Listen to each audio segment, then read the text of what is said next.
Notes from the 2012 Berkshire Hathaway meeting. We've drifted away from teaching investments. I look at the business textbooks sometimes, and there's nothing in there about valuing businesses. And that's what investing is all about. If you buy businesses for less than they're worth, you're going to make money. And if you know the difference between the businesses you can value and the ones that you can't value, which is key, you're going to make money, said Warren. The beauty of stocks is that they do sell at silly or low prices from time to time, and that's how Charlie and I have gotten rich. Ben Graham writes about it in Chapter 8 of The Intelligent Investor. Chapters 8 and 20 are really all you need to do to get rich in this world, and Chapter 8 says that in the market, you're going to have a partner named Mr. Market, and the beauty of him as your partner is that he's kind of a psychotic drunk. And he will do very weird things over time, and your job is to remember that he's there to serve you and not to advise you. And if you can keep that mental state, that all those thousands of prices that Mr. Market is offering you every day on every major business in the world, that he is making lots of mistakes, and he makes them for all kinds of weird reasons, and all you have to do is occasionally oblige him when he offers to either buy or sell from you at the same price on any given day and a given security. It's built into the system that stocks get mispriced, said Warren. If you stick with businesses that you think you can value, you simply have to do well in stocks. The stock market is the most obliging money-making place in the world because you don't have to do anything. You sit there with thousands of businesses being priced at the same price for the buyer and the seller, and it changes every day, and you've got lots of information about most of those businesses, and you don't have to do anything. Compare that to any other investment alternative you've got. I mean, you can't do that with farms. If you own a farm and the guy has a farm next to you and you'd kind of like to buy him out or something, he's not going to name a price every day at which he'll buy your farm or sell you his farm. But you can do that with Berkshire Hathaway or IBM. It's a marvelous game, and the rules are stacked in your favor if you don't turn those rules upside down and start behaving like the drunken psychotic instead of the guy that's there to take advantage of him, said Warren. Well, what's interesting about this place is that I think we've had a lot more fun when we got rich enough so we bought businesses and stocks to hold instead of to resell. It's an enormously more constructive life. So as fast as you can work yourself into our position, the better off you'll be, said Charlie Munger. On macro events and bad news, Warren said, we never look at macroeconomics in determining whether to buy a business. Big picture bad news doesn't affect fundamental analysis. We look to value and not at headlines at all, said Warren. Then Charlie Munger said, yeah, but we did keep liquid reserves at the bottom of the panic. Then Warren said, but we did use the money when we saw value. Charlie Munger said, when you use the word EBITDA or EBITDA, earnings before interest, taxes, depreciation, and amortization, I thought to myself, I don't even like hearing the word. It is so much nutcase thinking about EBITDA. Earnings before what really counts and costs. It's nonsense. On buy and hold, I rejoiced the day I got rid of a stock quoting machine. I like this buy and hold investing. It's a lovely way to live a life, and you deal with a better class of people, and it's worked pretty well for all of us, said Charlie Munger. A question was asked to them, how do you balance the expected need for reinvestment in a capital-consuming business against the other possible uses of cash that Berkshire may have in the future, such as new investments or stock repurchases? Answer: well, cash-consuming businesses are by their nature unattractive unless the cash they consume gets to earn a reasonable return, and in the electric utility business, we can expect cash retained to perhaps earn an average of 12% or something like that, which we regard as quite satisfactory. It's not as exciting as having some business that's going to grow 20% a year and not require any capital. There are a few wonderful businesses like that, but it's perfectly satisfactory. Same way with the railroad business. We are going to invest a lot of capital over the next 10 years in railroads. Every year we will spend way more than depreciation charges. I think the prospect of earning reasonable returns on that are pretty darn good. But if I had to put a lot of money into some capital-intensive business where all we were doing was staying alive with that money, we would be in a terrible situation. We don't have in any meaningful way any capital-consuming businesses where I see that as the prospect.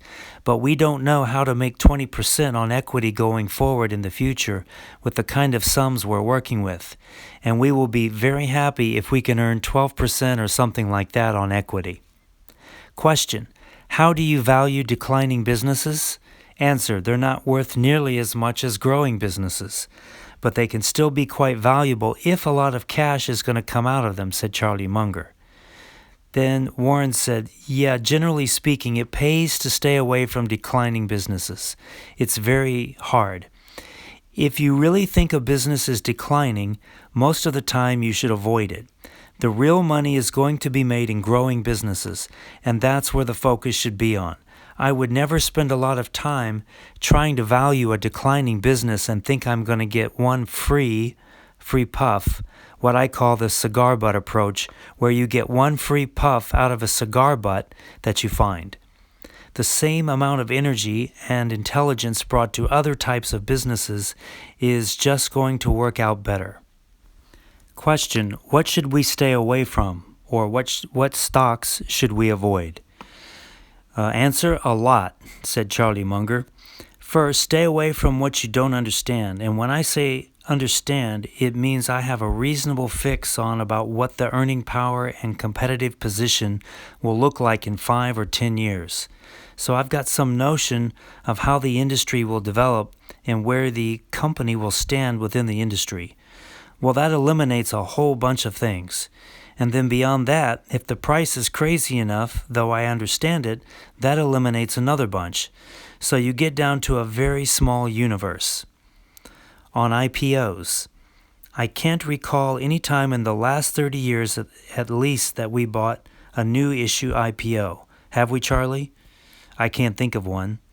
No, I mean the idea that somebody is bringing something to market today, a seller who has a choice of when to come to market, and that security, where there's going to be a lot of hoopla connected with it, is going to be the single cheapest thing to buy out of thousands and thousands and thousands of businesses in the world, is nonsense, said Warren Buffett.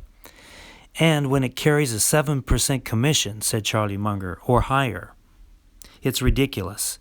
So you know it can't be the most attractive, but people get excited about what's coming and that sort of thing.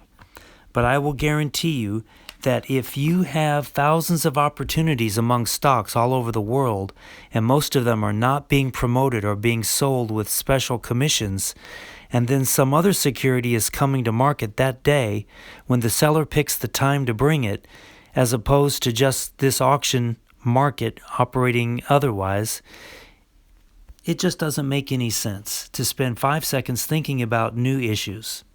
Then there's industries we know that may have a wonderful future, but we don't have the faintest idea who the winners will be, so we don't think about those either. So there's a whole lot of things we don't think about, and Charlie and I have a number of filters that things or ideas have to get through very quickly before we're willing to think about them. And sometimes we're thought of as rude if we say no before they even finish, if it doesn't make it through the first filter or two. We don't have to do very many things that work.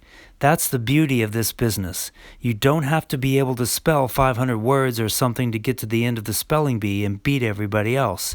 You just have to do 1 or 2 things every now and then where you don't make a big mistake, and where every now and then one works out real well and you'll get a good result. You can't have a big disaster. That's what we're trying to avoid. We do not ever want to lose a big percentage of Berkshire's net worth, and so far we haven't, said Warren Buffett. And that's on, to summarize that's to keep it simple and avoid big disasters. Where to look?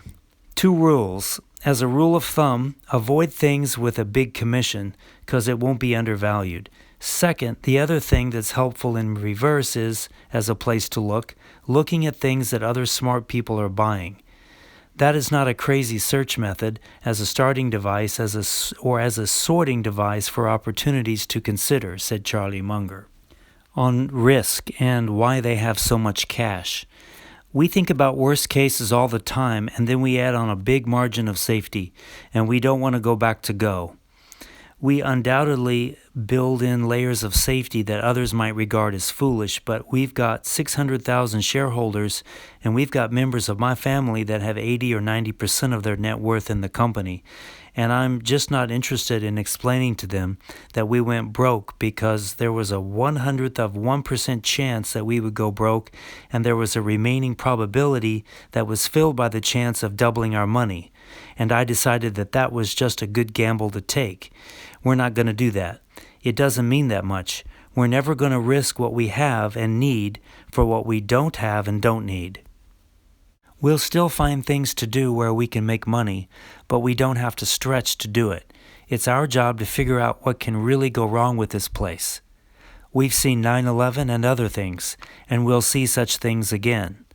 We not only want to sleep well at night, but we want to be thinking about things to do with some excess cash we might have around. So if you're calibrating it in some mathematical way, I would say it's really dangerous. We'll be penalized 99 times out of 100 compared to others, but that one time we'll survive when others don't, said Warren Buffett. Charlie Munger said, "We learn a lot from other people's mistakes.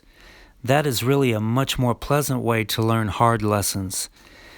And I think this constant study of other people's disasters and errors, because it's so interesting, has helped us enormously." Question: how to build barriers to entry when there are so few? Answer: we sort of buy barriers. We don't build them, said Charlie Munger.